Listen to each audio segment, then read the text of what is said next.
I'm your host, AJ Bayman, and I'm glad that you're here. I wrote this. It sounds good, so I want to be able to read this intro. Uh, in a world that feels often foggy, confusing, and heavy, there are people who have learned to see through the haze, not only by their own strength, but by drawing closer day after day, moment by moment, to the one who never changes. This is a place for real testimonies, honest stories from ordinary people who once felt distant, lost, broken, or stuck, but discovered the beauty and power of consistent living relationship with God. And they'll share their struggles and that the things that brought them to their knees and the turning points where grace broke through, the quiet, faithful steps that led them into steady intimacy with Jesus.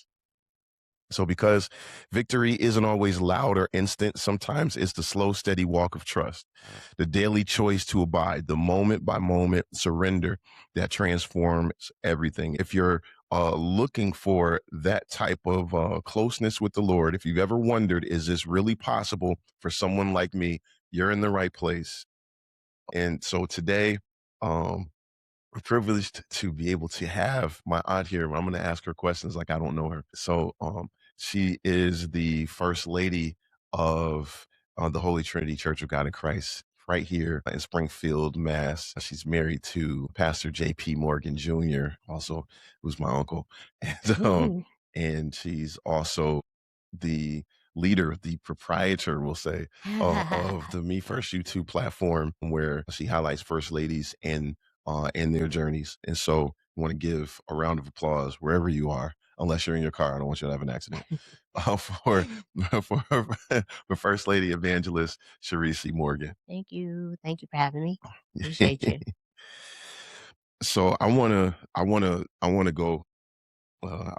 go right into this. So I know that we know one another for the purpose. Like I said, I'm just going to ask you these questions. I think that all of this background too is important to know. Yeah. So I want you to take us back to your early years, like your childhood. Like, what was your first exposure to faith or spirituality, and like how did it shape your initial understanding of God? Oh boy. So my grandparents were pastor and first lady Mhm. at Dave's New Bethel Church downtown Springfield. And my grandfather is still pastoring. And I believe it's been 60 years maybe Oh, holy that he's been pastoring, and he's in his 90s. yeah. So the fact that he's still going, and I talked to him today, actually, he sang to me. Um, but I grew up there, and I lived with my grandparents for a little bit, Okay. maybe about a year. And I could see growth, like family. I didn't have My mom was a single parent. Mhm. My father passed when I was 6. Mm. So all I knew was my mother. The only thing I remember about my dad is his funeral, sadly. Wow. So all I had was my mother. And when I lived with my grandparents, I saw a mother and father in the house. That was a starting point for me to see my grandmother like literally take care of my grandfather Mm. to the point where she was ironing his clothes. She fed him every morning. He never came home to an empty table, always food on the table. She served in the church faithfully. She served on different committees and all of that. So my first spiritual um, interaction was staying in that house with my grandparents, seeing them actually be spiritual parents too, not just natural parents, but they were spiritual parents to the members of the church. So that was my first encounter. And then I gave my life to the Lord on my 16th birthday. Mm. I wasn't going there for that. Now, I'm gonna be very honest. I had my eye on a man. So yeah, I was going there trying to be cute, thinking I was gonna get me a boyfriend that day. But the Spirit The of the Lord just Lord, came down and said, "Gotcha." right. Holy Ghost is like, not so, not today. I'm gonna be your boyfriend. I walked in there, the Spirit of the Lord came in the church, and all I remember is me rolling around on somebody's lap. I don't even know who's. I think I was on my sister-in-law's lap, Wow.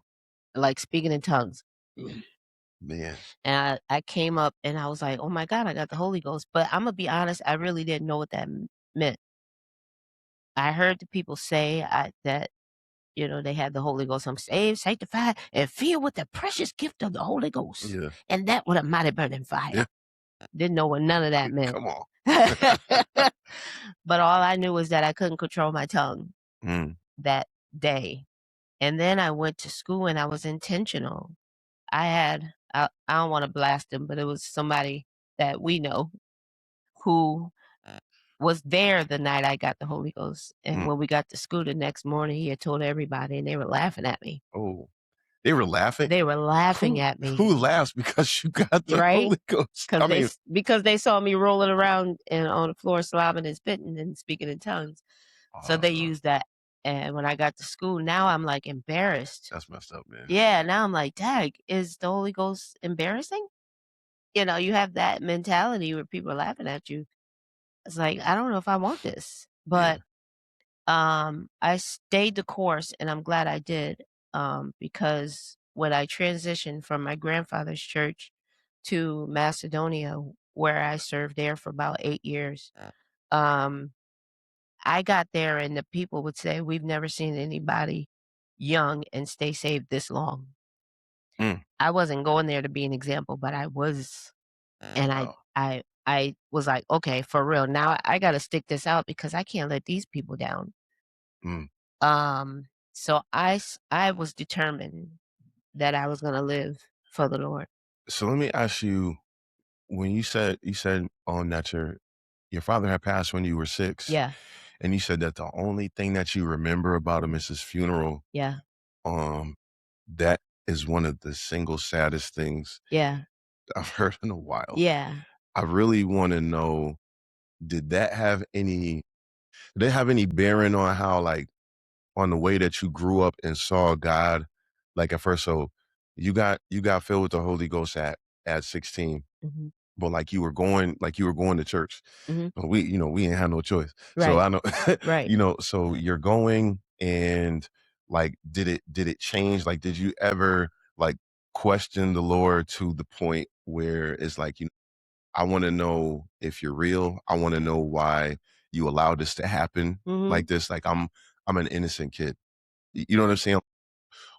Why are these other people able to have, like, have their dad, you know what I'm saying? Like, and, like, why was this my path? You Yeah, know what I mean? Like, all the yeah. things that we made, like, how did you ever question that, or was it like a thing for you? It wasn't abnormal until I got older. Mm.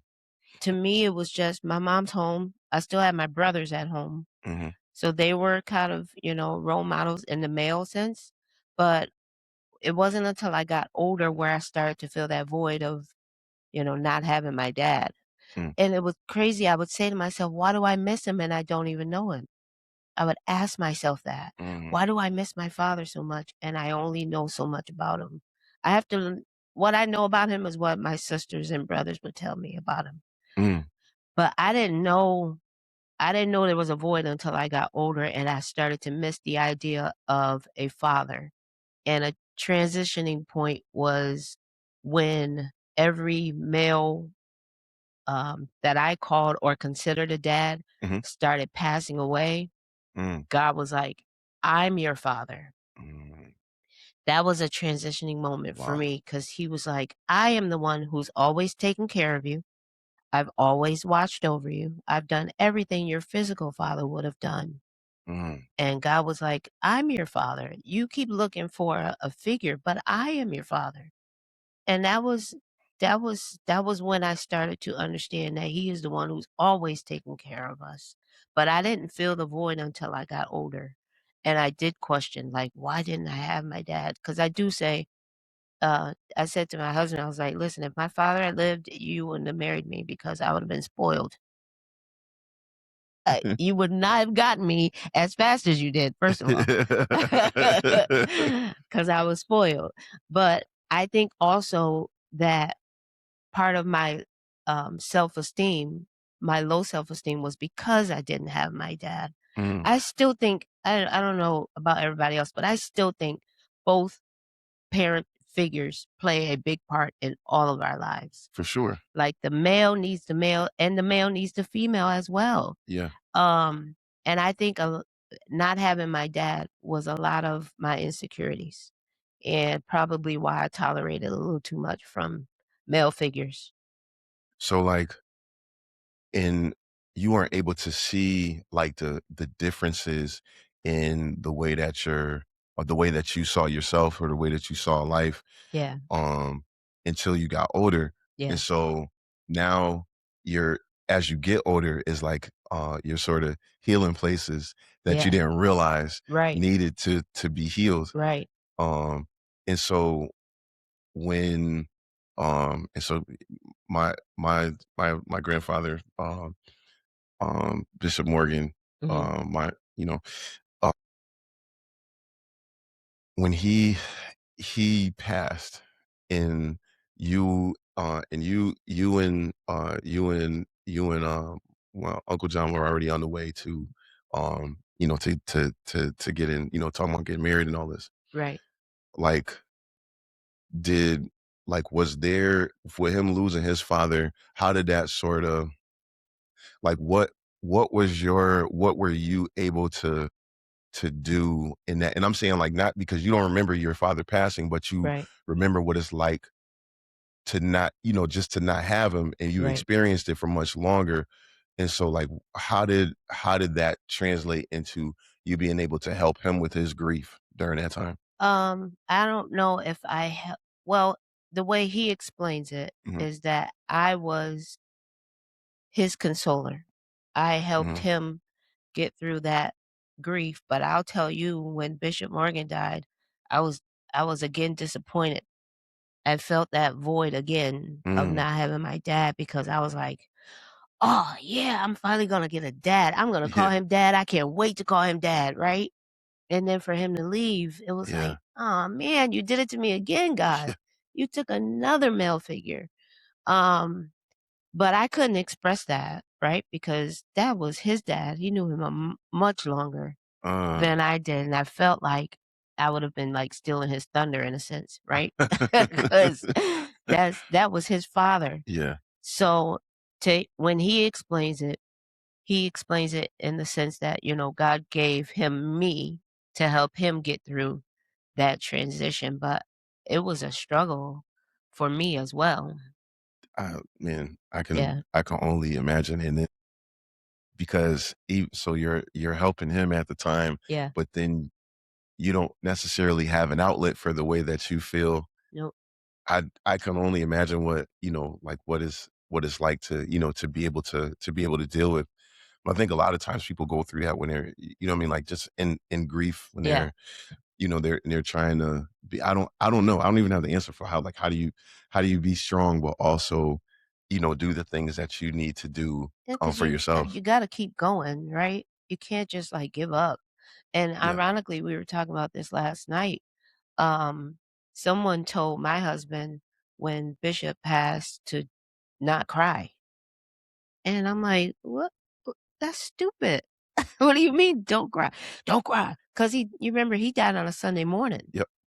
And so, I was at my church. Mm, He called me that morning and was like, "My dad died." I'm like, "What?" I hop in the car, I go right over there. People are falling out all at the house and everything. It was crazy. mm-mm, And he was like, "I gotta go preach." I'm like, "What? Oh my God." He's like, "I still gotta open up this church. I still gotta go preach to these people." And I tell you, that man preached like crazy. But I didn't know someone called him and was like, "Don't cry. You gotta be strong. mm, Get up there and do what you got to do." Dude, this is my dad. What do you mean? But the problem with that is, when he was grieving, it was coming out in anger. mm. And guess who it was pointed to? I'm like, "You're gonna have to let this go, It's like, 'cause you're killing me.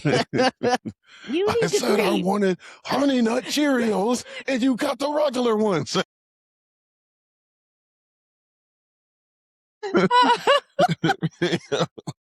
I remember one time he dropped warmed up some peas in the microwave, and he dropped them.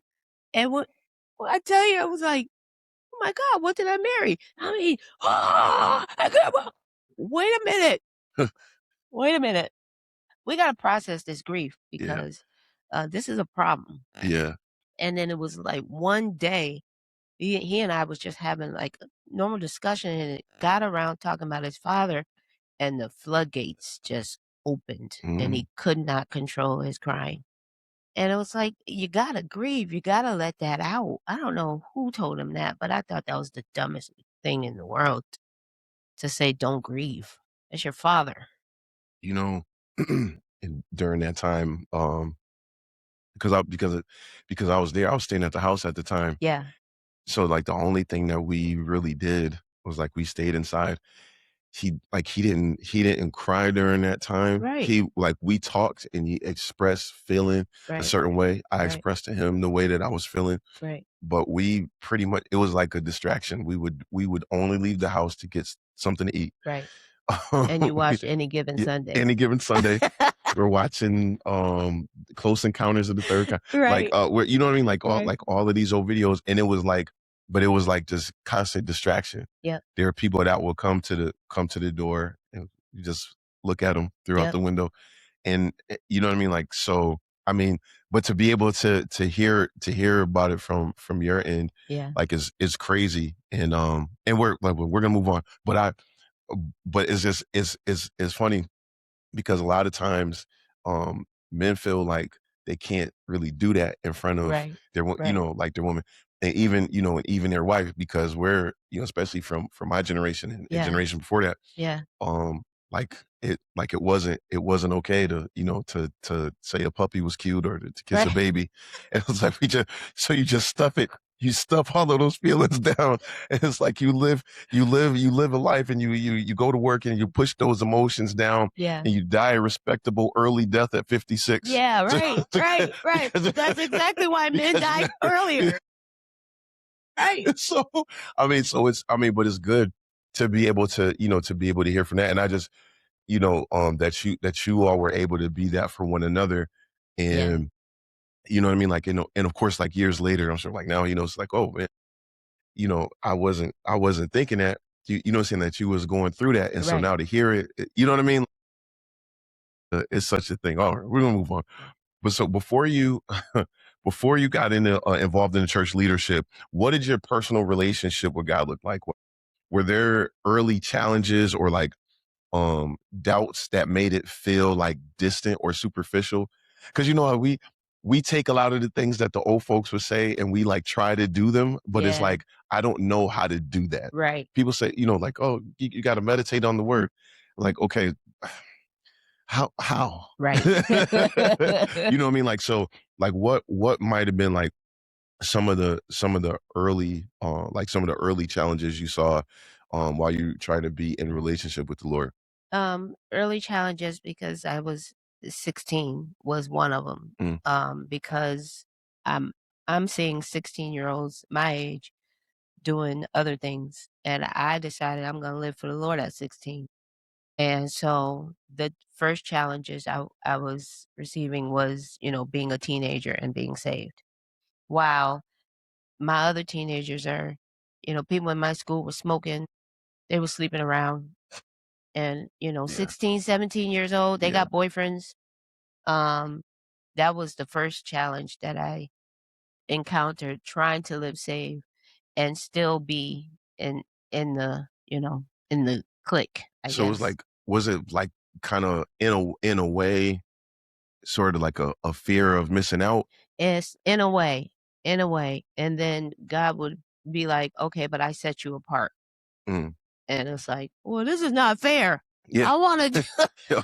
I wanna do this too." And, I grew up in my grandfather's church, so it was old time holiness, right? So Mm-hmm. I couldn't even wear pants. Mm, So to see teenagers walk around in their pants, I'm like, "This is not fair."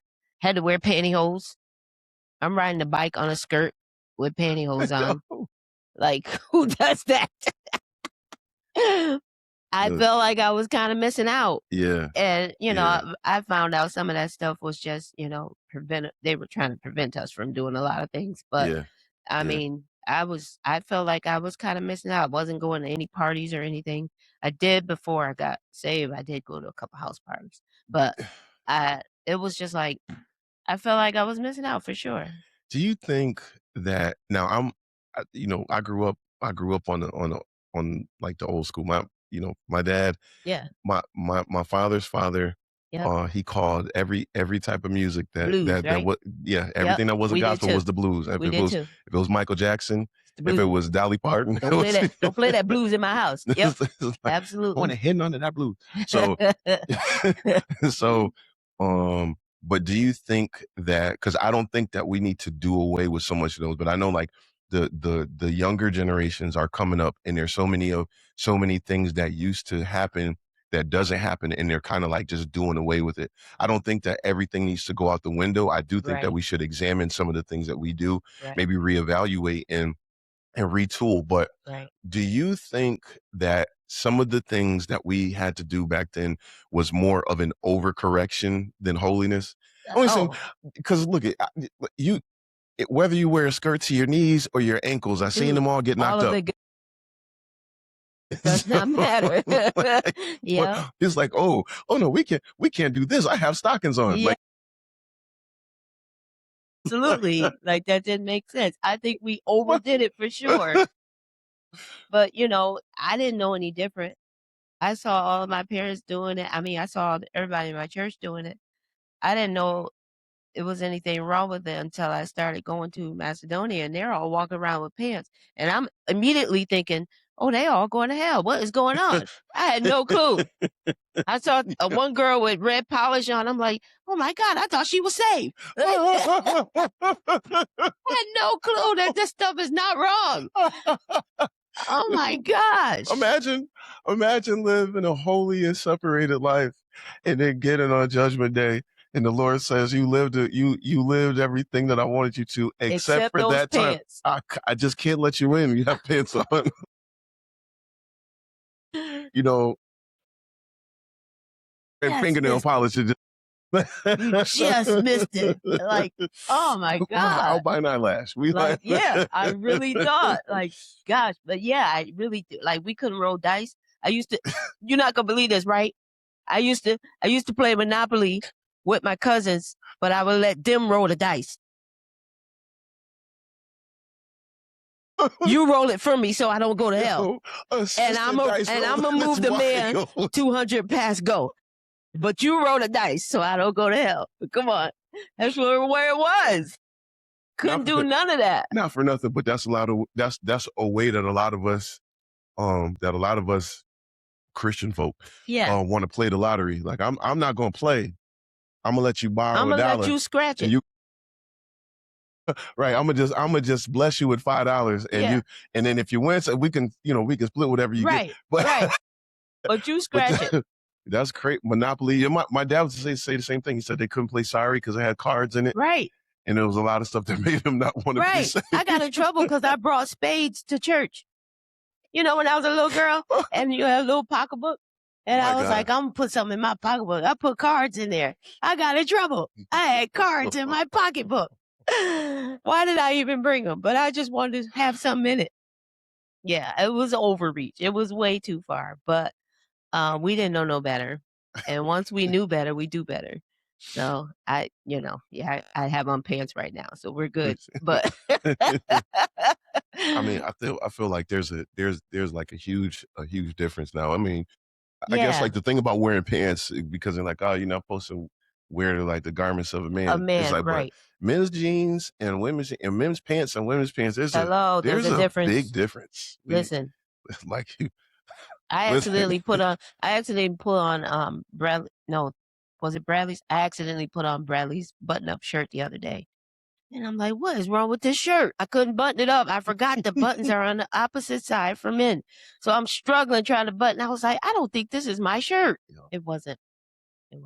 But that's wild. that was the stuff. Also, it's crazy that women have to deal with left-handed buttons. That's crazy. Like, it's not odd to us. It's not odd to us.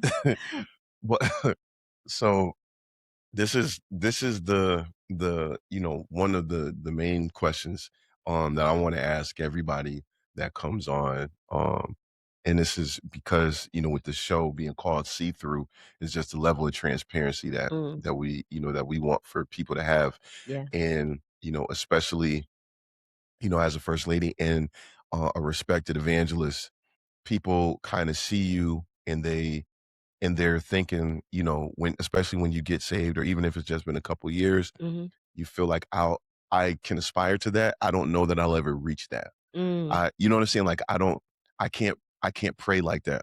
I right, can't, you know what I'm saying? Like I don't have enough of an interest in the word to be able to right, deep dive in that way right now. right. And so part of, the main thing that we're trying to do here is to be able to have people who are in those places to be able to explain to people where it is that they came from. Mhm. And you know what I mean? Like in that in that we are all human beings. Just because, like, you see your pastor on Sunday morning, or you see Yeah, like these evangelists, and they're prophesying, and they're praying for people. yeah. Folks are being laid out under their ministry, right? Just as a reminder that we are all human beings, Right, and the Lord doesn't love any one of us more than another. So even those right. holy rollers. So, with that being said, like, what was the pivotal turning point in your life that shifted everything? Like the moment that you decided to fully commit to a deeper relationship with God, and like what circumstances or realizations led to that breakthrough? I don't know if I remember the origin, like the exact moment. Um, I know that everything was kinda gradual. Mm, Um, First becoming like every place that I went was a turning point for me. I don't know if people know, but I was extremely shy, right? I didn't do a whole lot of talking. I still really don't do a whole lot of talking. My yeah. husband does all the talking. Um, but every moment, so when I left my grandfather's church, I left my grandfather's church because my grandmother died and my grandfather married within months of her passing, Mm, and it shifted our church. mm, Our church couldn't handle that transition. So, groups and families of people left the church, oh, and I was literally the only young person in the church. Literally, wow. the only one, and that became too much for me. Yeah. I was like, "I can't do this," and so I asked my grandfather if I could leave. Talked to my mom first, and then I talked to him. Hmm. He let me go. But when I got to Macedonia, I got so much flack. Someone literally pulled me into the car and said, "You need to go back to your grandfather. You should not do that to him. That's Mm, not, that's your grandfather. You're supposed to stay there." But my bishop at the time, Bishop Robinson, he got up and he told all them people off. mm. Yeah, this is not your place to do that. Amen. Yeah, Go I'm the ahead, Bishop. pastor. You don't do that because I had to tell him, like, they told me to go back. And he was like, "No, you're not the pastor. You don't do that." But I stayed there long enough for them to the moment one transition I remember was, being in the youth dep in the youth, Sunday school class with, Polly Robinson. Mm, She was my teacher. That woman was so encouraging, and she would talk so fast. She talks like Thomas. Talked really, really fast, but she was encouraging, and then she would put me up to teach the class on youth Sundays, and I would be like, "I can't do that." "What do you mean teach a class on youth Sunday?" They're gonna look at me like, "That's Reese. She ain't nobody. Why she teaching us?" She would push me every youth Sunday, and you know what she would do? She would, cause I would depend on her, right? And I would ask her questions cause she's sitting there. mhm. Those youth Sundays, she wouldn't come. She'd put me up there to teach the youth, class, and she wouldn't come on 5th Sundays. She depended on me to do it, and it was not like you you know, I couldn't make up any excuses. It wasn't like I could not just show up, Yeah. right? Yeah. I showed up, and I would do my very best at teaching. That was my first one, and she would push me, make sure I was there to teach the youth class on every 5th Sunday. That was the first one, and then we had a business meeting at Macedonia, and Bishop Robinson Sr., he got up and he says, I'm making Reese the president of the youth choir. You're not gonna give me no notice? Like, this is how you're You know, telling me? that's super old school. Like, Ah, I'm like, "Youth? You want me to teach the youth choir?" "Yep, this is your job." And somebody already had it. That person was sitting next to me, and they were bawling. I'm like, "Oh my god, I feel bad." Like, "You're not gonna give it to them because they were interim at the time. He mm, didn't give it to him, he gave it to me. That was scary because I was like, "I don't know if I'm equipped to do this." I can sing, but teaching is a whole 'nother thing, oh, for right? sure, You gotta know the song, for sure. you gotta know the parts, and if I played, I would have had to play And the patience, and the patience, because you know, because when you can boogers sing, wouldn't show up. when when you can sing, it's like you want you forget sometimes that everybody can't sing the way that you can sing, Right. and so it's like where it's like you wait. You can't hear that note, like yo, this is "Ah, ah, like that's yours, you can't hear yeah. that?" What are you doing? Like, Everybody can't sing like you. And then people wouldn't show up. uh, And then, I want to teach a new song. I'm excited about this new song and nobody's there but you and the mm, organist. It would be like, man, this was discouraging, but I had to do it. He gave it to me. And that was another transition for me and another level of maturity, right? You had to know what to do. can, just a sidebar real quick. So because you said that the person that actually wanted the job was there, They were interim. and so what was their uh like what was their position on the whole situation after it, like what was the aftermath They were of that? mad at me too. Uh, I don't know if they thought we never really talked about it. I don't know if they thought that I asked for the job mm, or put in a request. I had no idea. I was caught off guard just like that person was, mm, and they were mad at me, and I went to them after the meeting was over, and I'm like, "I didn't know. I'm sorry, I didn't know." mm. And they just walked off crying. Um, but yeah, I don't know. It wasn't a good transition for me to I start think off. like it's difficult. Like those situations are difficult. Yeah. I don't, you know what I mean? Like because again, we're dealing with human beings, right? Yeah. So on one hand, like I expect you to feel kind of a way. Yeah. You know what I'm saying? Even if like if you don't show it, I think you know what I mean. But it's difficult a lot of times for people in church to be honest, and so Mhm. like you know what I'm saying, they either gonna lie, Right. or you know what I'm saying, or they or they just gonna treat you away. Right. But the reason I stopped back there is because I think that it's a good example to be able to see um in the way that we trust God, right? Being able Right. to accept the things that He allows. Right. It's difficult in those situations, especially when it's things that we look forward to. Right. But it's hard to maintain like your hope or Right. your faith or like the level of expectancy that you have in the Lord when He does such a thing. Right. But the reality is that, it surprised you, it surprised her, but it Yeah. didn't surprise God. Right. And so it's like, I feel even when I feel like I'm being done wrong, I still have to go to the Lord. You know what I mean? Like, but it's difficult Mhm.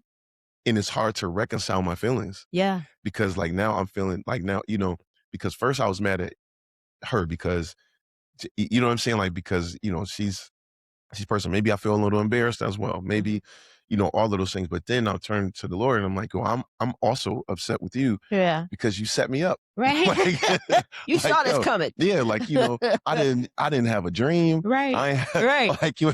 I ain't Just have. a You know what I'm saying? Like sideswipe. the prophet was just here yesterday. You ain't say nothing. Like, like you know what I mean? Like yo, what are you doing? Like Right.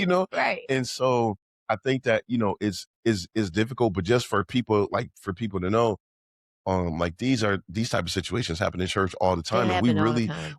don't have the tools a lot of time to be able to navigate them. Nope. And I think you know what I'm saying. So like you were saying, from your point of view, it's like yo, I didn't do anything. This is not even something I asked for or Nope. wanted. Nope. But like this is just what happened. And you And gotta the be person is prepared for the call, whether you feel equipped or not. But he didn't say he was calling you because you're equipped. He called you because you qualified. for the position. He saw something in you that he said, okay, well, I want her to do this. He didn't say you had to get ready. He didn't say you had to go to college. He didn't say you had to go through a whole lesson first. He just said, I called you. So you just got to answer the call. And something, and this is like, when I know when things stick to my mind, it's something that I won't forget. But we had a revival service last night, and I heard the evangelist say, she said, God never said that he is fair. He said that he's just. Right. And that was like, ooh, right. Yeah, that hits hard. Oh my God. Because you do be like, that ain't fair, Lord. God. I ain't tell you I had to be fair. And so, but I think it goes back to the fact that we think that we know what his plan is. Sometimes we don't know his plan. We don't. And it's difficult in those moments.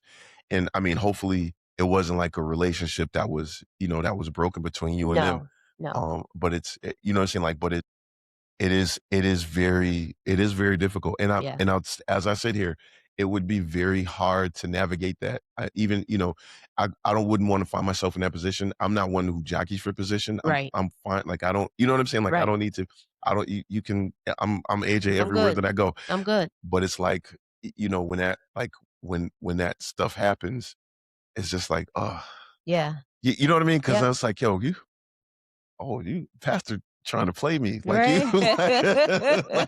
right. You know what I mean? Like, right. But well, from that, then I met my husband, and then but wait, before I met him, so I think this might have been where everything kind of changed for me, now that I'm thinking about it. So after that, it had been some time now. I'm over the choir, and I had a dream. I'm a dreamer. I didn't know until probably a few years ago that dreaming was prophetic. So to me, I'm just thinking, I thought everybody dreamt. I thought everybody closes their eyes and sees something. I come to find out that is not the case, right? So, but I had dreamt that my grandmother came, and I remember it just like it was yesterday. My grandmother came in an ambulance. She was all dressed in white. And my grandfather came in the house and said, your grandmother wants to see you. I went outside. I went and got in the ambulance where my grandmother was. And she started telling me everything she wanted me to do when I get up to preach. And she would say, you need to wear this. You need to always have this prepared. You need to always have your Bible. I mean, she's telling me, reading me, like, how to be an evangelist, how to be a preacher. Wow. And I'm crying, right? In the dream, I'm crying, say, Granny, I can't do this. No, you can do this. And she's telling me blah, blah, blah, blah, blah. And I woke up from that dream and I'm still crying.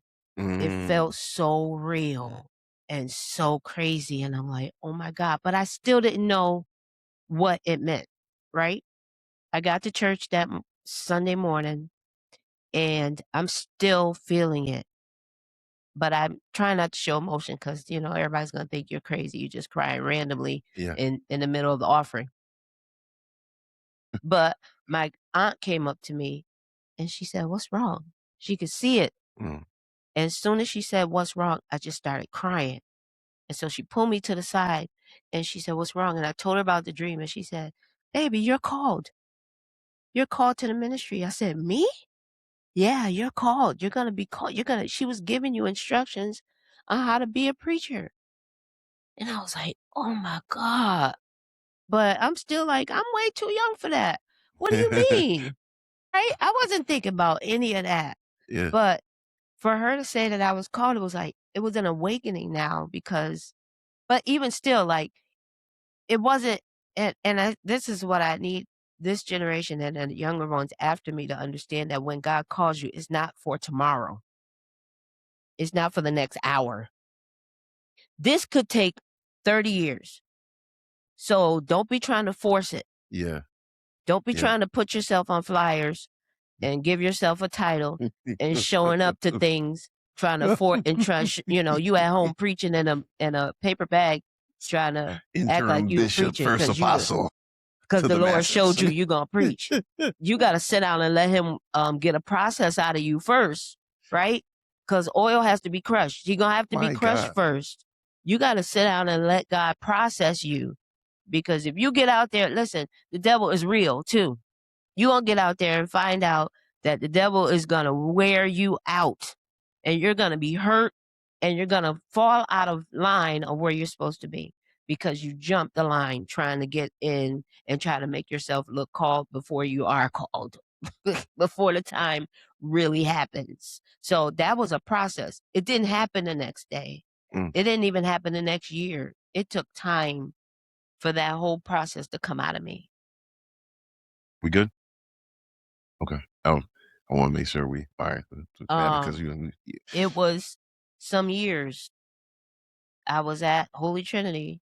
My husband got up and said, First Lady Morgan is going to be an evangelist. No notice. Now I live with this booger. Dude, you could have, in the middle of your drooling, you could have rolled over and said, the Lord's going to have you to be an evangelist. I live with you. Yeah. He got up because the Lord told him in service, he was like, you're called to be an evangelist. I'm putting your name down to take the test. Mm. Oh, what? Ah, I lost my breath. Yeah. That was still years ago. We had already gone through years of marriage, at least 7 or 8 years of marriage. And this was still way before I had that dream. Oh, you guys are about you all are about 25 or so years in, 24. Getting ready to be 25 in October. Yeah. It still exists. It still exists. Still running strong, baby. Yeah. So it had been some time. Wow. Since from the time of him telling me I'm called until my husband gets up was a good 10, maybe even 15 years before I actually put it into action. I mean, and we gotta clip that up. I mean, the AI gonna do it for us. But I mean, because it's important to be able to know that. I think a lot of times, just like you said, when we have a calling on our life, somebody prophesies to us, or they remind us, or they say something, we think that is that it happens right away. When the reality is, the Lord is known for like telling you the end of a thing. Right. But you don't tell you about the process. Not the parts where Ted and Sherry say work the middle. Right. So you don't know what's going to happen from now to then to be able to get you into that place. Cause I think like a lot of ourselves, and even you at that time, like you probably thinking like, me, like, you know what I'm saying? Like, there's so many other qualified people. Exactly. Like cause I'd be thinking the same way. There's so many more qualified people. Exactly. I don't see myself being able to, to do that. Right. But in that is like a process that we don't know about. Right. That's going to turn us into a person that we never believed that we would become. And so, it's important, even when we have like an early call, to be able to submit to leadership. Yeah. To submit to really the will of the Lord. Because if it's something that we continue to bring back to him, he's not going to let us step out of place. Yeah. I think a lot of times, people, you young, especially, like, you get excited, like full of what what the Bible calls zeal. Right. Right. You know what I mean? We want to do it. We want to do it now. Yep. But it's so important. And so, even in saying that, just to segue into the next question, because I feel like I had known you for so long, like I saw a lot of the evolution of who you were becoming and still becoming. And so, I knew you to be quiet, and obviously, once you married Uncle John, it was like, and we have even more relationship, and I was able to see, and then you were at Holy Trinity. So it's like now we're like seeing you more, and and all of these things. Sidebar, I'm still holding on to a dream that you had told me that you had years ago. I know that the Lord's gonna do it. But how did, because I'm saying, like, I know the evolution, but for everybody listening, I want to know, how did when you got married, how did that influence your spiritual journey? Oh, because my husband was an encourager. Mm. Without him, I wouldn't have saw any of this. Mm. I saw none of this coming. And he was always pulling things out of me. And because I couldn't see any of that. I couldn't see myself getting up, doing anything. I really couldn't. I was like, when I joined Holy Trinity, I'm like, I'm coming here, I'm gonna sit down, I ain't doing nothing. I'm gonna wear my I cute dresses, remember, I and ain't you did doing for a long nothing. time. I ain't doing nothing. Don't ask me to do a thing. I did that for a long time. But he didn't like bang it over my head, right? And he would start gradually like, here, help them with the offering. Oh, I can count money. I could do that. Oh yeah, I can do that. All right, cool. Let's do that. Right? And then gradually, like, you can sing, just sing in the choir. You ain't got to direct, just sing in the choir. Okay, well, Mm, I love to sing. I can do that. mhm. Right? And I slowly but surely he just kept pushing me out front. And then one time he put me up to do I was the exhorting for church. Mm. I was doing Sunday morning Praise exhorting. and worship? No, not even. It was gradual, right? He would Mm. just be like, "You get up and you just tell the people to praise the Lord." And then you remember that chair that used to sit on the end where the preachers, Yeah. yeah, he's like, you get up, tell the people, thank you, Lord, thank you, Jesus. Give it to the offering, and then you sit right here in the front. Mm. It was gradual, right? Every little process that he was pushing me towards was getting me to where I am now, and I'm still growing. There's Yeah. still levels in me that are coming out that I didn't know was there. Like God has really been pushing intercessor lately. Mm. And I'm like, I didn't even know I was intercessor until I'm starting to realize that now I'm carrying people's stuff, right? Yeah. And I'm not sleeping and I'm getting up at 3 a.m. Yeah. and 4 a.m. and 5 a.m. watching the sun come up almost every morning, praying for people. That kind of stuff God is pulling out of me still. We can't ever get to the point where we think, oh, I know enough, I'm good. Yeah. Or we can't say, oh, I'm an apostle now, so that's enough. No, there's more. There's still more to know about God Yeah. that we haven't even begun to tap into. He's too Yeah. big to learn him, right? Yeah. He's Yeah. way too big to try to think we got what he knows what he's going to say in the next few minutes. Yeah. There's Yeah. still a process even in all of us that God is continually pulling out of us. So it was gradual that without my husband, I probably wouldn't have never, when I tell you never, I did not like being up front at all. I didn't like being up front. Even now, after I preach, I'll sit down and go, Dad, that was me. I can watch, because I'll be like, what? When did I say that? Somebody, ooh, I went to a meeting not too long ago, and one of the women said, oh, First Lady Morgan, she said, you encouraged me to get back into the house of God. What did I say to you? When did I see you? I haven't even seen you. Stuff, I just be saying stuff. And then when I sit down and be like, I don't know where that came from. Mm. I even said that one time when I was preaching. The Mm. Lord was giving me something to prophesy to someone, and I prophesied it to her, and I said right in the mic, I don't know where this is coming from. I don't know where that came from. I don't even know you like that. Mm. Stuff just be coming out that gradually the Lord is just starting to pull out of me. And that's for everybody, Yeah. right? This is not exclusive. Mhm. Everybody has something that they can offer.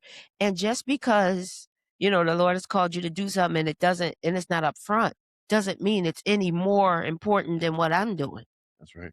Everybody has a place, and yours can be behind the scenes, but the reward will come from God, not from us. Yeah. We want the applause. That's why we like to be up front, right?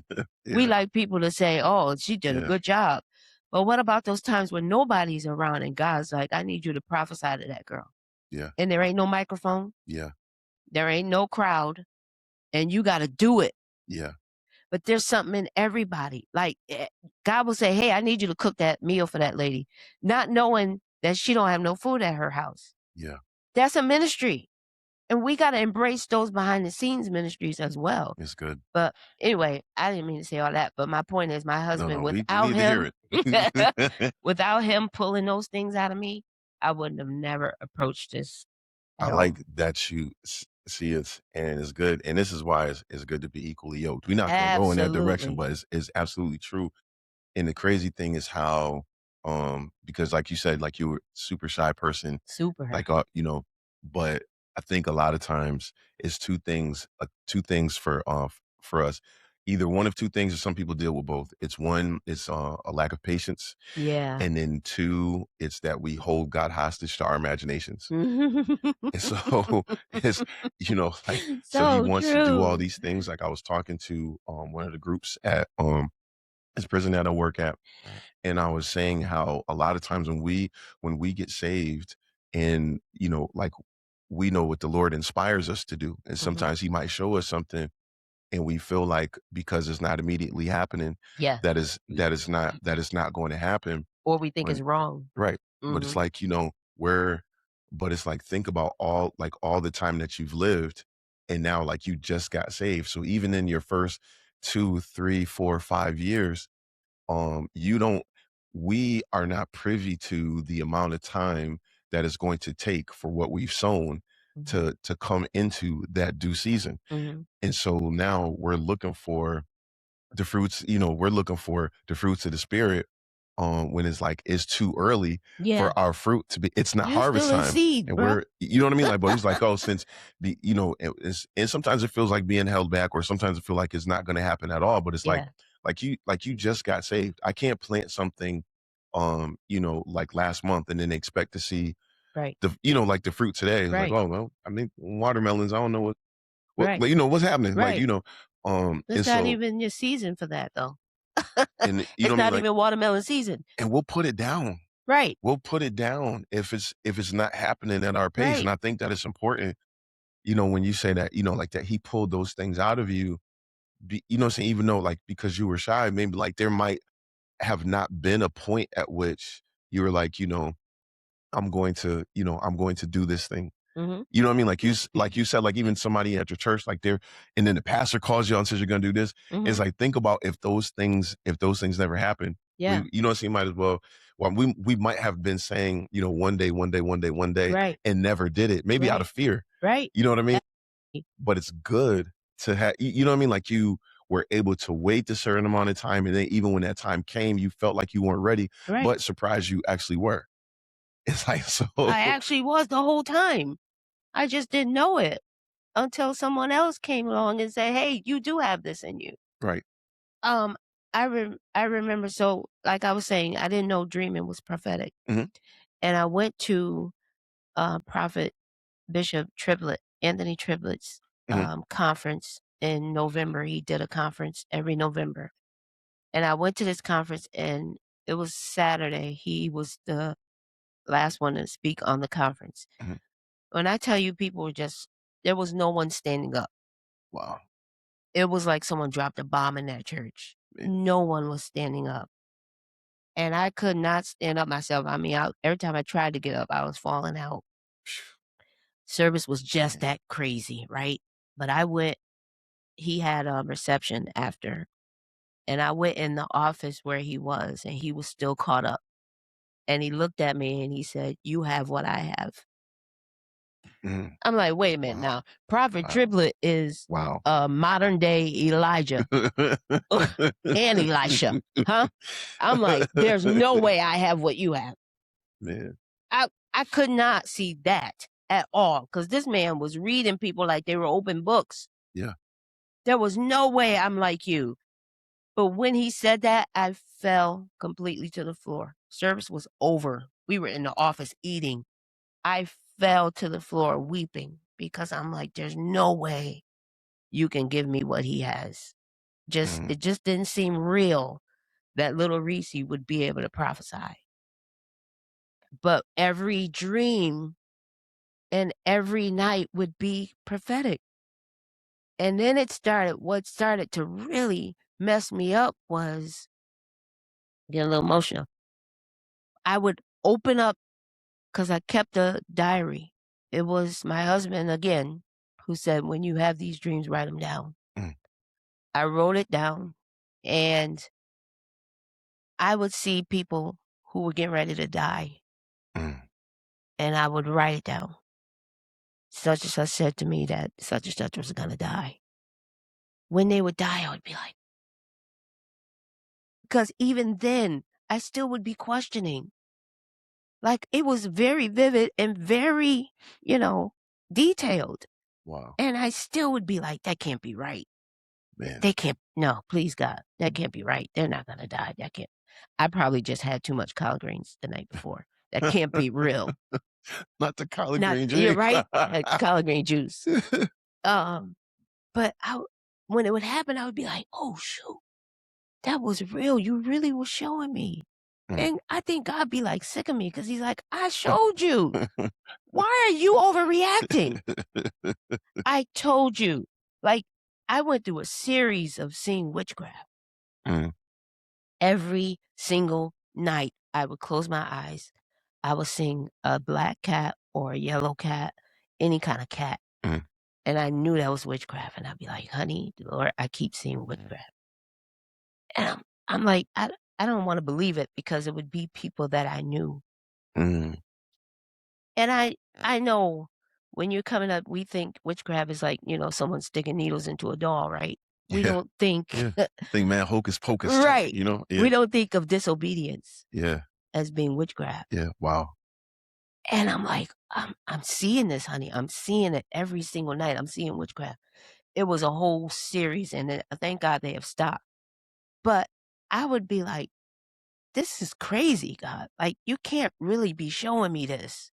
Mm. And it would be people that's close to me. That stuff, it just That's blows crazy. your mind. Yeah, that man. It blows your mind. And you just, even still today, I don't care how called you are and how long you've been preaching. When God reveals himself to you, it still blows your mind. It's still like, Dad, you still love me enough to even tell me your secrets? Yeah, You love me that much that part. to tell me your secrets? You gonna tell me what's gonna happen tomorrow? Oh, shoot. You trust me with that? Like, cause we in this flesh still. Yeah, There are people yeah. who could use that, and I'm sure there are people who have the gift of prophecy and will use that to their advantage Yep. to get money out of you For or to get sure. whatever they want out of you. For sure. If God trusts me to see stuff from the future or see stuff that's getting ready to happen, I'm just like, you trust me that much? Like, that means a lot to me. That means more than having anybody say, I love you or I trust you. That to have God say I trust you, Yeah. it still blows my mind. It still blows my mind. That's wow. Yeah. I mean, even in even in that way, to be able to see that, to know that, but then to be able to have the capacity to be able to hold it. You Because gotta there gotta be hold times it. that you feel like you're going nuts. Yeah, absolutely. That's why prophets are crazy. Because we know and see too much. And then God be like, shut your mouth. Don't say anything. Oh, I was talking about this the other day. So I've been reading a lot about Elijah and Elisha, Mhm, right? And Elijah, he had a host of prophets, right? mhm, And they all could see too. mhm. And they went to Elisha and said, hey, Elisha, do you know your man of God, Elijah, is getting ready to go? He would say, shush, be quiet. I already know. We don't tell you, just because you see it don't mean you need to be telling everybody. Yeah. And God will tell you, be quiet. Don't say nothing. How you gonna see death and then tell the person, the wife, hey, your husband's getting ready to die? We know they did it in the That's Bible, wild. but dude, I can't do that. You think that that's more of a prompting for something that you yourself need to pray for? Need to pray about, Absolutely. like, the Absolutely. situation? Absolutely. Because I don't want to speak out of turn. Mhm. Just because you see it don't mean that now is the time. Yeah. Like they said, like Elisha said, be quiet. Don't say anything. This is not the time to tell anybody, or this is not the time for you to speak about that. I have to pray about even if he wants me to speak about it or when he wants me to speak about it. And I have to pray about that all the time. So, like, because that's the case, you do have to watch who it is that you're around. You do Absolutely. have to, you know what I mean? Like, everybody can't be close to you, and even people in ministry sometimes are not necessarily a fit to have, to have as friends, right? Right. So, like, what like, do you have, like, relationships with Yes. people that actually, and obviously you have that in marriage, you already explained that, but, Right.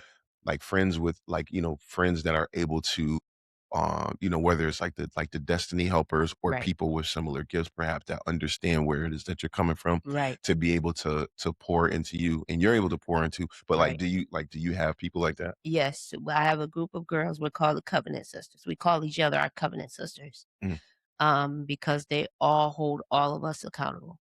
Right. I have. It's about 5 or 6 of us. I think 6, including me. We have a group text, and we hold each other accountable. mm. Um, I have one that we call like the eagle eye prophet. So she be seeing stuff, right? Yeah. Um, but she doesn't shy away from saying, "You need to get up and do this." I have Mm, another friend who used to be a gun carrier, right? mhm, She's in that group, mm, but she'll tell me, "Get it together, Reese. mm, You no, get it together." Right? She's that friend. Then I have another one who will who knows scripture like water, mm. right? And she'll just roll off scripture in a minute, and not just the words, where it is and all of that, right? Wow. It's they all are equipped to do this, and they all have a word to share. What are you So talking yeah, about? so we were talking about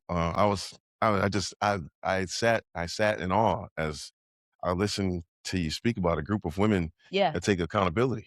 Yep. This is new to me, no? Right. Yeah. It's about 6 of us in this group.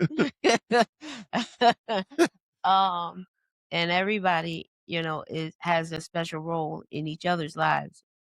And we don't talk every day Mhm. because a lot of us are, they're busy. They're pastors, they're evangelists, they're prophets. They're busy. And it's okay.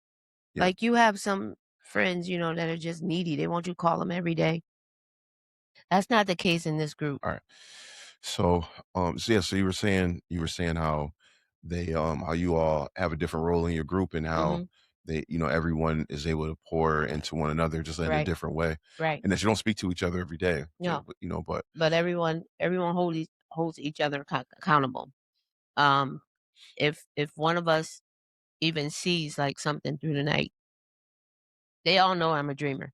yeah. And if I call them and say, I had a dream, they're like, oh Lord, what did you see? I had one of them say, have you had a dream about me? Because I need to know something. But each person plays a role in each other's lives. And I'm grateful for those covenant sisters because I know that even if we don't talk every day, I can call them at any point. As a matter of fact, one of them in particular, I called and I was like, I just need you to pray. I didn't have to explain anything. I didn't have to say why. I didn't even have to, feel bad for crying out. I knew if I called this particular sister that they would pray without cause. Like I didn't have to explain anything to them. Mm, And then in the prayer, they spoke what I needed to hear. mm, And I didn't have to tell them. That's that's what I'm talking about. Like that's the kind of group of people that I think we all need. And it doesn't have to be a group. It could just be one person, yeah. but everybody needs somebody that will not first of all not let you fall off Yeah. and then will be able to pray for you without asking you a million questions. And it wasn't like, "Hey, how you doing? What's going on? How you been?" Nope. I picked up the phone, I dialed their number, I said, "Pray for me." And they just went into praying. Mm. I think that's important.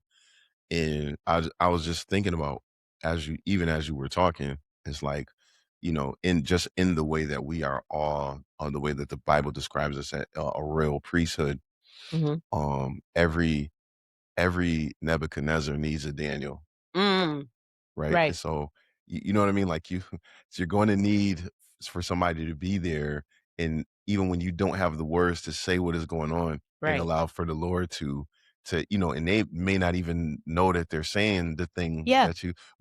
but we need that, because not only does the prayer help, but even to your ears to be able to hear that lets you, it's like reassurance that Yeah. the Lord is listening, and that Yeah. he's watching, and that he knows. Right. And we know that he's not going to leave us, but Right. sometimes you be feeling like, oh, I'm out Yeah. here by myself. Where you at, God? For real. we're gonna go real quick. I want because I wanted to talk about your platform Mhm. and like the inspiration behind it. So I know that you highlight conversations with first ladies, Yeah. and like I know that you've talked to several people. Mhm. Like those, what are some of the common themes that come up amongst like the first ladies, and how has that helped you to become a better first? I think one of the common things is just finding their place. A lot of first ladies just wanna know where they fit in this, because you don't see in the Bible where he says, "I called prophets, I called some evangelists, I called some first ladies." You don't see that. So that it you have to find your place, Yeah. right? Because you might be destined to be with that man or, that woman, but it doesn't necessarily mean that that is your particular calling. Your calling is not to be the first lady or the first gentleman. Your calling is whatever God calls for you to do separately from that. Hmm. Um, and I learn something every single time I meet with one of these first ladies, because each each first lady goes through something different. Mm, It's not all one role. You can't pick up a first lady manual, because what works for Holy Trinity doesn't work for deliverance. right. Right. So everyone goes through their own process, and to hear how these women and these first gentlemen are going through this process, it's awakening for me to Mm, also see, oh, that's how you dealt with that. yeah. I see, now I wouldn't have thought about dealing with it that way. Yeah. Right? One first lady was like, when her husband has a meeting, she goes. I'm like, I don't go to every meeting. Right? Because Yeah. I think in a sense for some people it's like, I don't trust these women. Mm, That's what they're saying. I don't mhm. trust these women.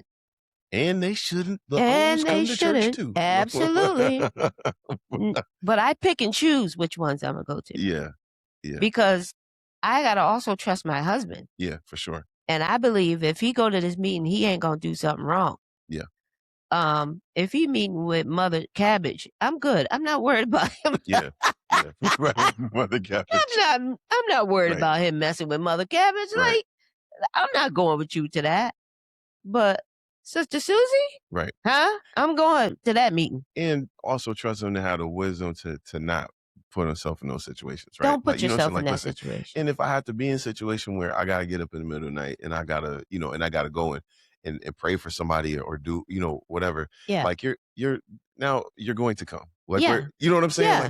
Like, maybe we both don't want to be out, but now, you know what I'm saying? Yeah. Like, so like that's the time. But yeah, like you said, it's not, I don't know that it's necessary every time, but But I digress. I'm not going everyone. Yeah. I'm not worried about Mother Cabbage. I'm serious not worried about that. I don't think you want her. I don't think she wants you either. We're good. Yeah. But, there's few that I go to, but hearing some of the women that feel like they have to go to every single one because they don't trust Mm, these women in the church, it's like, dang.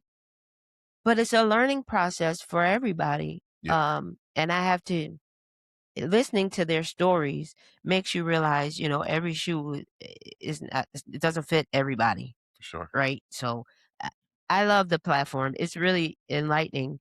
And my reasoning for doing the platform in the first place was I was watching a reality show, and one of the women said, I want to be a first lady. Bro, you don't know what you're asking for.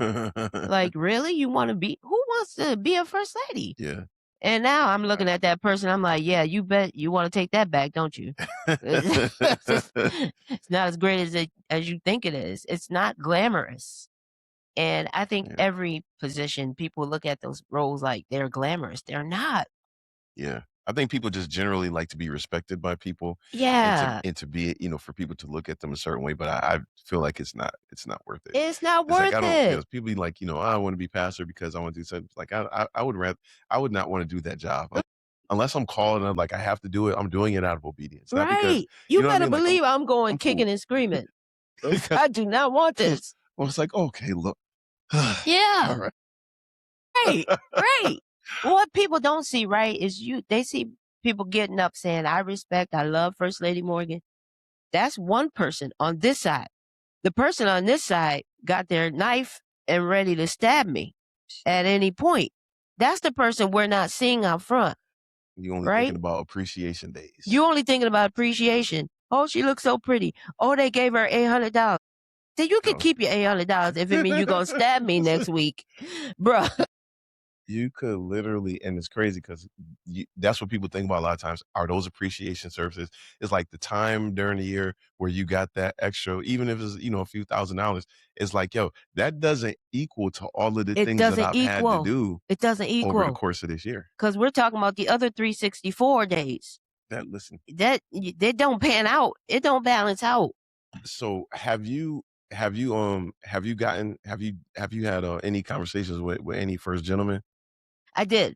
I had one with what is his name? Barber. Deacon Barber. Okay. I had I one didn't with see that. Deacon I'll Barber. go back and check that out. And it was really, really cool. He talked to me a long time. I really think that he was anxious to have that kind of conversation and to hear his process of how they got to where they are. Yeah. But one takeaway from his interview was he is not intimidated by his wife's ministry. Yeah. That's tough. That's tough, That's right? tough. And to hear him say that was like, wow, to hear this strong man who raised kids and was in the army to say, I am not intimidated by my wife. That was that was like one of my favorite interviews. I always wanted to ask him, because what is it like to lead at home, but not in the eyes of the church? Right. You're not leading the church. Right. You're leading at home. Right. You know what I mean? Like it's such a different that I'm very interested to know. It was very interesting. And I was there for hours. I was there for hours. I literally had to cut it up because he was anxious. Yeah, he was anxious to really talk. Even his daughter called me. He's like, thank you for doing that interview. He really enjoyed it. And like every time I see him now, he's just like gives me the biggest hug because That's awesome. It was an outlet for him. But we don't think about talking to the first gentleman because it's not. They're people too. Yeah, it's not common, right? But I want to talk to Deacon Ward too. Yeah. Oh man, I would love to talk to him. I love him. Yeah. I think so I'm just gonna ask you one more question. I'm not sure we have to, I'm gonna do something about this little battery situation, get some plug in or something like that. But so like if there's anything that you want for people to take away, like what message of victory would you want people to take from your story, like something that could inspire them to seek their own turning point? Even if you're scared, do it. Mm. Even if you don't feel like you measure up, do it. God can use anybody. And sometimes you have to do it afraid.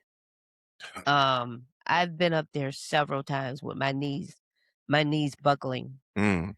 And you will never know because I'm doing it not because I want to, but because I told God yes. And every yes is going to be scary. Every yes is going to be intimidating, but you have to do it. Do it anyway, and I've been places where, the people look like they were receiving the word and everybody's rejoicing over the word. And then I've been places where it was like, dag, I must have failed because no one moved. Or you call Do the it altar anyway. call, and be like, Right. yo, I know all of y'all not saved. Right. Went to the altar, man. Like, what are you doing? Right. Right. You have to be confident in what he told you to say. Yeah. I was talking to someone this week and we were talking about when you go out to evangelize or when you go out to preach and you don't necessarily get the offering you thought you were going to get. I have preached at one place and they gave me $25. That's insane. And I was 3 months pregnant with Bradley. They gave me $25. Here's my thing. I'm gonna fast before I get up. Yep. I've probably been reviewing that word for about 2 or 3 weeks. I probably changed it about 10 times, thinking that's not right. That don't sound right. Yeah. Let me research that. Yep.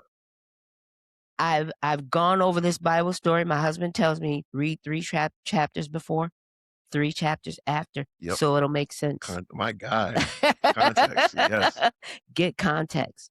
So I've gone through these scriptures several times. When you ask me to come, understand that that's what you're getting. I have spent time in the Lord. I am not here to play games. That's right. I'm not here to put a wool over your.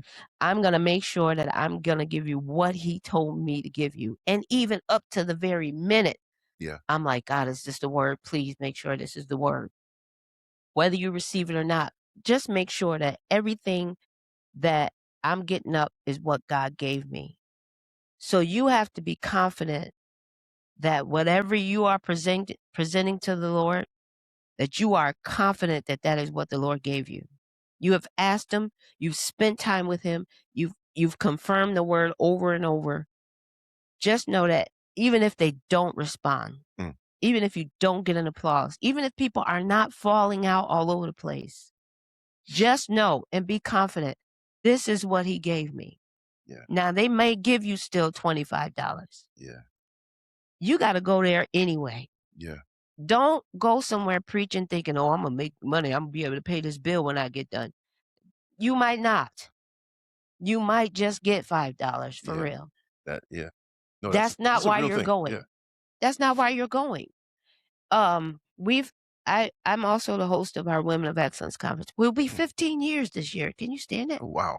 I've been hosting Women of Excellence for 15 years. I'll do some commercials, man. That was another transition, right? Because I was like, I do not want to do this job.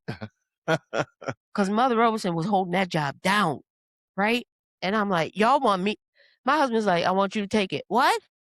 I can't do it like Mother Robeson been doing it all these years. Are you kidding me?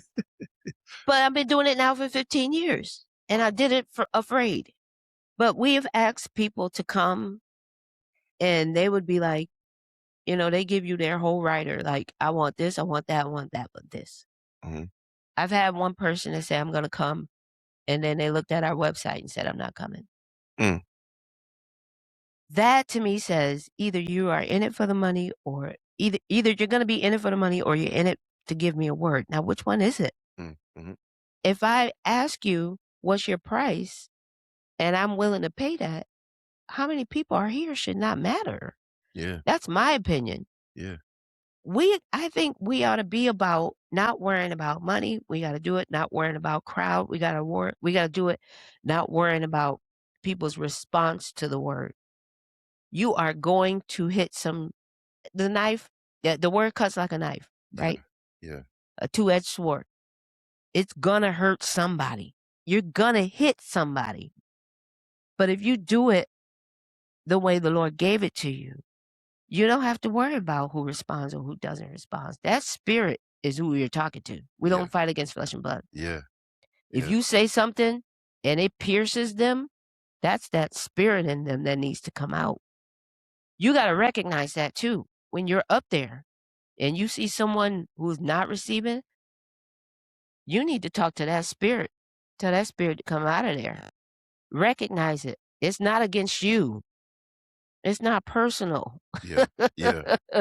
When you getting up, you see someone who's not receiving the word, it's not personal. And we take that stuff personal sometimes. We take it personal. Yeah. It's not personal. You're messing with their spirit. They don't want to stop fornicating. Yeah. It's too good to them, right? They don't want to stop. Waiting for after church. Go ahead and drink something. Wait for service to be over because I'm trying to beat my friends at the bar. They don't want to stop. And you're getting up saying you can't fornicate. You're talking to that spirit now. Yeah. And they're like, hey, don't be messing with me. I want to stay here. I'm comfortable. Right? They want to stay in that position. That spirit wants to stay there. It's comfortable. It's been home for them for a long time. Yeah. You see that spirit and you get up and you say something and they're uncomfortable. Don't be intimidated by that. Go after that spirit and say, no, you coming out of here today. Yeah. You don't scare me. I've told the devil that several times. You don't scare me. Listen, I come like a thug when it comes to the enemy. We had this one person, she in the back crawling like a snake, and she had these boots on. She had a heel about this thick. And that demon kept kicking me. I said, look, you gonna stop kicking me. They looked at me. Yes, I'm talking to you. You gonna stop kicking me, and you gonna come out of her right now. I ain't playing with you. That's it. I ain't playing with you. I don't play with the devil. We're not gonna play patty cake. We're not doing that. But you got to be okay, and you got to be confident in what God has given you. This is so good. You got to be confident in what God gives you, and you get up and you approach that podium as if you've been preaching for years. You got to approach it as if, God directly sat behind you and said, go. You got to preach it like he's behind you, like you can do this. I gave you this word. You got to be confident in that. I want everybody to know that when you get up, don't worry about being afraid. Don't worry about people's faces. Don't worry about who receives. Don't even worry about money. Just get up and do what he tells you, because he told us he would supply all of our needs according to his riches. So guess what? That person gave me 25, but I walked outside and someone slipped something in my hand, said that word blessed me. Because it's not about the money. You're getting up to do what he told you to do, whether anybody receives it or not. So that's what I want to encourage everybody with. And I want to say, so you're, because listen, doing it for this right here, everything I'm doing, this is the afraidness. I have it. Yeah. Be like, you know what, I'm going to post it, and it'll be a year later, and it'll be like, it's not ready yet. You know what I mean? But, so like that's super important. I wanted to make sure to be able to say, because things always get sticky when we talk about money, right? Yeah. In church. And so there is, I think, like there's a couple of different sides, because on one hand, like if someone is doing a service, you're expecting something from someone, people are comfortable saying, well, you're doing it for the Lord, so you should do it for free, right? Yeah. And it's like, that's not really fair. That's not fair, because I toiled for that word. It's like, like you might have $20 you're more comfortable spending at Walmart than you are putting in a collection plate. But then if you know what I'm saying, like, I done preached this service, I did the altar call, pray for all these people, and now you want me to go to the hospital to go and sit and pray with your mom, or you know what I'm saying, or to go and to visit your son in the prison, or or what have you.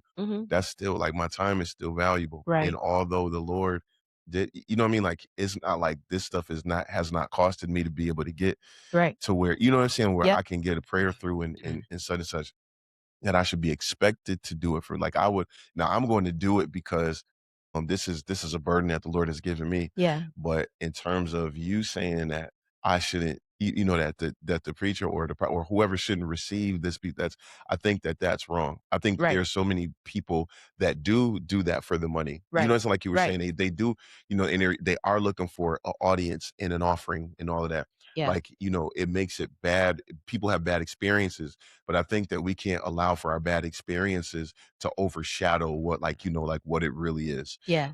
In terms of the things that we're asking. I don't like to ask somebody for a ride if I can't give them gas money, or if I can't, or if outside of my friends, you know what I'm saying? Something that we always do for one another. But if I'm saying, I can't get an Uber for free just because there's a good Samaritan that might want to give me a ride. Right. And so I think even when you're talking about, when you talked about going and preaching and getting a $25 offering, I think that it's preposterous to think that, like, that it would be okay to be able to, because now we're not talking about the money, we're talking about respect. Respect. That's what it's about. That's really what it's about. You know what I mean? Like, and so again, it's not even like, it's about the money, but just for a lot of people that don't know, like sometimes we go places and we're given offering, and we give another offering, and you know what I'm saying, it's not money that we have to give either, especially for those of us that that work regularly, even for those who don't work,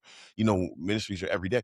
It's like, we, like, I'll go somewhere, I'll give them $100, give $50 in this offer, $100 in this offer. Yeah. That might be all that I have. That's and all I so got. now the church might give me, like, they might take an offering and give me $200. And so I end up with 50 more than I had on me. Right.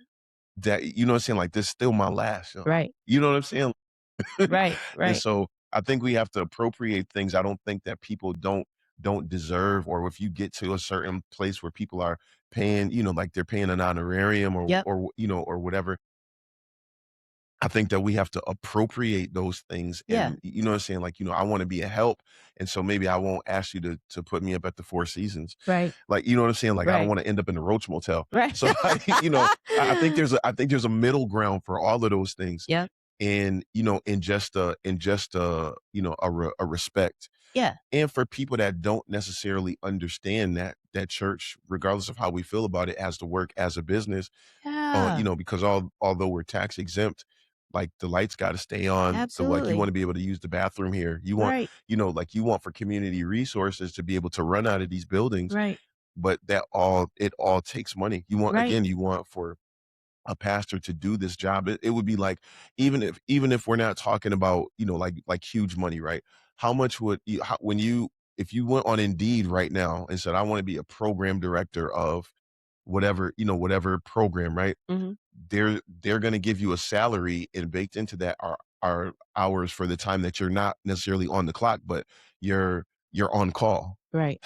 And Right. so because you have to be on call, you know what I mean? Like, well, Right. here's extra money because we expect you to carry the cell phone around Right. at all times and Yep. to answer problems as they happen. Yep. And I think that's, you know what I mean? Like, Yep. and so even if we're not talking about hundreds of thousands of dollars, Mhm. there is a place where, like, you want for somebody to be able to deal with you, well, then they're going to have to be able to be comfortable in their own life, to not Mhm. have to worry so much about themselves.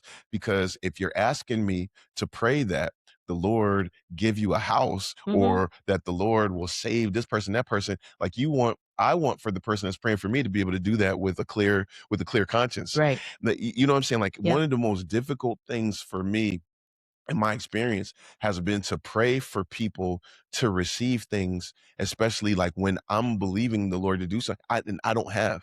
And Mm. now I'm praying for your house when I've been evicted. Yeah. I'm praying for your car when I'm walking everywhere. Yeah. And I believe that the Lord is going to do this thing, but also know that it's weighing heavy on my heart. And Absolutely. so now, you know what I mean? Like, and so Absolutely. like, even in this, listen, I go to my therapist. Sometimes I think about the things that he might be carrying. I'm like, "Well, Lord, do something for him so that Exactly. when I come, I want for them to be able to have the capacity to handle me." Right. So I think, again, I think that we have to appropriate that stuff. We was talking about the Marvin Sapp stuff with the close the doors, or lock the doors, whatever. Or the people that you see, oh, they have these, they got rings and jewelry and Yeah. nice, designer suits, while the parishioners are all like they're like they're struggling, or Yeah. whatever, Yeah. whatever. It's like, I mean, again, I just, like I said, I appropriate that to, like, the general manager at your local Walmart. This is not Yep. the district manager. Yep. You know what I'm saying? Like, is a six-figure employee. Right. He's managing the store manager of that store, right? Right. He's getting, like, a six-figure salary. Yep. And we go to Walmart and never be like, we just pay what they ask. Right. We don't never say, "Yo, this too expensive." Right. I be wanting vitamins. I never pay less than $20 for vitamins. 'Cause they work. Like, you know what I'm saying? Like, I don't be like, all they want is my money. Absolutely. Absolutely. That's Like, that's the point. You walk in like, there with intention to it's pay. like, so, I think that if I'm gonna be unhealthy if I don't take this, that you should give it to me for free. But that's not the way You that know what? We works. make excuses for things we don't wanna do. That's it. We make excuses for things we don't wanna do. Whenever it comes down to church, we're like, "Oh, they want money too much." You really just don't wanna pay. Just be real about it. 'Cause you gonna pay Yeah, Walmart their money. that's it. You gonna pay them their money. You're not gonna walk in there and start taking stuff. And people get so uncomfortable about these situations. I mean, about these conversations, but I Yeah, just money think is intimidating, but money separates cheapest of friends. it. So Listen, the cheapest of friends. but So, yeah, but I'm always of the mind to, like you said, just understand when you call in some of these people, they're not everyone is out here trying to trick you. And I believe in paying people, like, because 'cause I've been there. I've been burned yeah, enough yeah, to know that if Imma invite you, I'm going to pay you. Yep. You give me an honorarium, that's what I'm gonna give you. That's I'm right. gonna make sure to put you in the right hotel. I'm gonna make sure you get back and forth from the hotel to the church, Yeah. and then I'm gonna make sure I get you to the airport. I might not give you first class, but you're gonna sit good comfortably. Okay? It's like, yo, I'm gonna give you that because I've been burned long enough. But don't take advantage of me right, either. right, Don't be right, asking me for a steak dinner from Ruth Chris. right, Bruh, I'm not doing that. right. You're asking for too much. Not when Popeyes is right there. You could eat some good chicken Uh, and go to bed and preach tomorrow morning. listen, listen. It's like, yeah, so we gonna put you somewhere where the in a hotel with a shower floor that's not dirty. Yeah, But right, but you right. You'll be good. I want you to have to shake your stuff out before you get on the plane. But you Yeah, I think you ought to be, yeah, give people according to their anointing, right? You ought to be able to sow into people, yeah, because everybody's not out here tricking. yeah, yeah, I'm not gonna do that to you. yeah, I've toiled, and I think you should give me yeah, what I've been toiling for. yeah. But in the same token, I'm not here for that, right? I think you should give me $500 if I ask you for it. But I'm also here to minister to you. I'm gonna leave you with something. I'm not just gonna come out here and just say a whole bunch of gimmicks and cliches just to get you to shout. I'm gonna give you something. That's it. And I never look at unless you owe me money. I don't be looking at the stuff that you do to be Right. like, you know what I'm saying? Like, so the preacher got on jewelry and nice suits and shoes and, he drive a nice car. It's like, I don't be like, you know what? I hate that my $25 went toward that. Yeah. Cause cause the reality is like, I wasn't looking for you to pay me back anyway. I'm giving as unto the Lord. Now I have to tell guys all Absolutely. the time, the preacher can, if they took the money that I gave and went to the strip club, that's That's something that on they're them, going to bruh. have to deal with the Lord. That's on The Lord them. is not going to not bless me. Let's say like, well, they didn't do what they were supposed to do, so I don't know what to tell you. Right. Like he don't have it, he don't get backed up like this. Right. And so, Right. listen, like I said, I digress because this we really could go Yeah. on Well, about TD Jakes will tell you this. anytime. Any money he got good books. They bestseller every time he put one out. He ain't taking Listen, your money. This guy's got his own money. that's When they said listen. coming to America, he's got his own money. No, I believe if it were to happen to me, I'm just a person. I want to save money, so I'm gonna continue to buy my cologne and stuff from Burlington Coat Factory and get my Right. clothes and stuff. But Right. we gonna make it do what it do. But I Right. just want to say, that, like as we close, just to be able to give you, to give you your flowers, and so since from the time that I've known you, I've only known you to be saved, but to really be somebody that carried that with integrity, so Yeah. that I'm not able to say that it can't be done.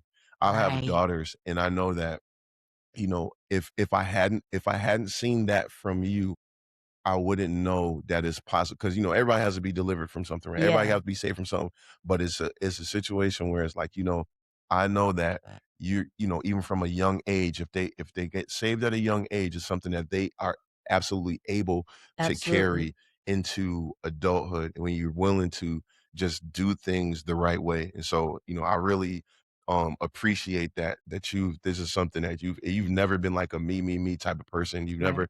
You've never been one of those to just, to kind of uh to not hold up the bloodstained banner, as my uncle would say, right? Yeah.